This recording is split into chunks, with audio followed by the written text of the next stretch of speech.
America, the individual triumph of millions of individuals through the generations, has now become the United States.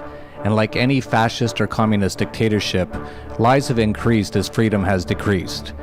Many huddled around their TV sets, although in decreasing numbers, which is the real hope, and heard a concentrated dose of untruths last night from the great leader for the State of the Union.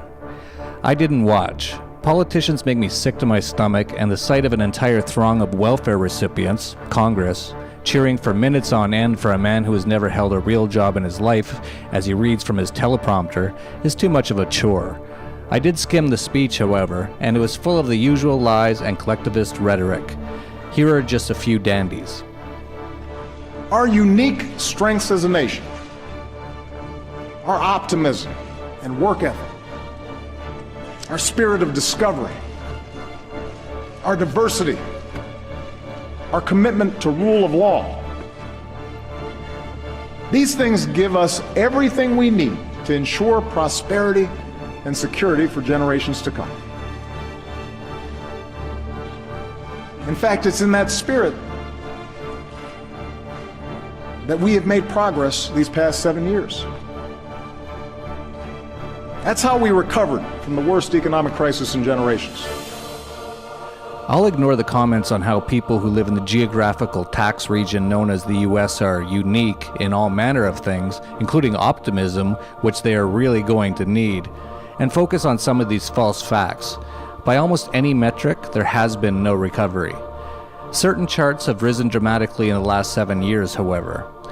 Total US government debt at the start of 2008 was $9.4 trillion. It now currently stands at $18 trillion, more than doubling in a few short years. To put that into context, Barack Obama has increased the government debt more than all past presidents combined. When looking at government debt to GDP, it is even more stark, rising from 60% to over 100% in just the last 7 years. Here's some more inaccurate triumphalism from the Comrade-in-Chief. We're in the middle of the longest streak of private sector job creation in history.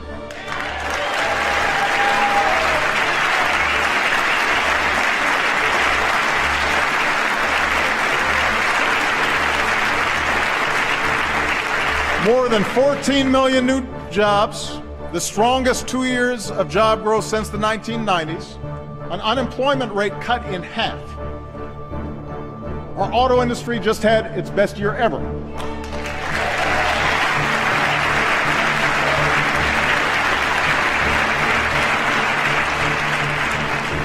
That's just part of a manufacturing surge that's created nearly 900,000 new jobs in the past 6 years.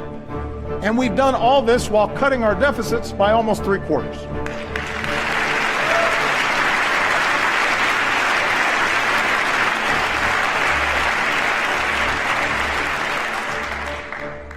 Anyone claiming that America's economy is in decline is peddling fiction. Sure, some jobs have been created, way less than he claims, as we will show later, but such employment is ephemeral because it is not the product of marketplace forces. When you print massive amounts of money out of thin air, called quantitative easing, you can fool the economy into thinking things are going well, for a little while anyway. You may notice something went quite askew in the following chart in 2008. The total monetary base rose from near $800 billion to $4 trillion in just a few years. This is what banana republics do, and it can seem to make a dead economy look stillborn for a period of time. But what it really does is destroys capital. Take, for example, the oil market. The massive amount of money printing since 2008 pushed up the price of oil, creating a whole new industry in the US, and yes, for a time, jobs were created. But now that the bubble is being deflated, all the billions of dollars of capital that were poured into that sector are lost. Sure, some people had jobs for a few years, at the expense of the entire economy.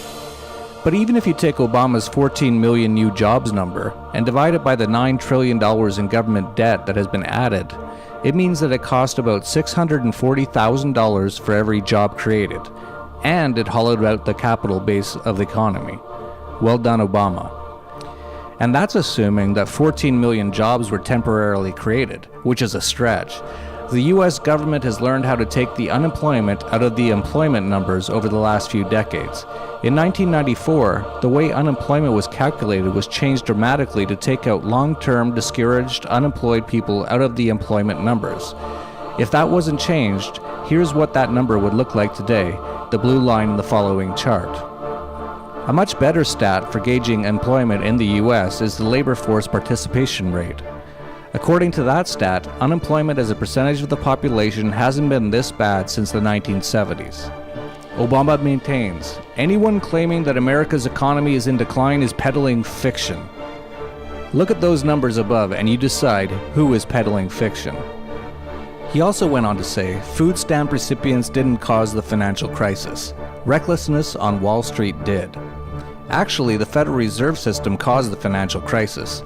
That same Federal Reserve that Congress just voted against auditing. It was strange Obama didn't grandstand on his success with creating food stamp recipients, however. Having the largest amount of Americans who can't afford to eat is surely one of his biggest accomplishments. The amount of people on food stamps in 2014 was 46.5 million, up from 28 million in 2008. At 46.5 million, that's nearly 1 in 5 Americans who need help just to eat.